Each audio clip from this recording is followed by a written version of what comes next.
قيادة صديقنا فخامة الرئيس دونالد ترامب الذي مكنت جهوده من فتح طريق للوصول إلى حل نهائي لهذا النزاع. كما نشكر أصدقائنا في بريطانيا وإسبانيا وخاصة في فرنسا على جهودهم من أجل نجاح هذا المسار السلمي.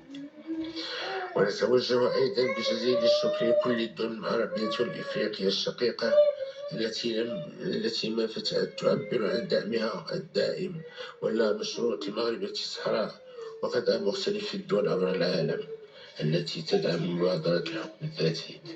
ورغم التطورات الإيجابية التي تعرفها قضية وحدتنا الترابية، يبقى المغرب حريصا على إيجاد لا غالب فيه ولا مغلوب، إيجاد حل لا غالب فيه ولا مغلوب يفعل ما أوجه جميع الأطراف. فالمغرب لا يعتبر هذه التحول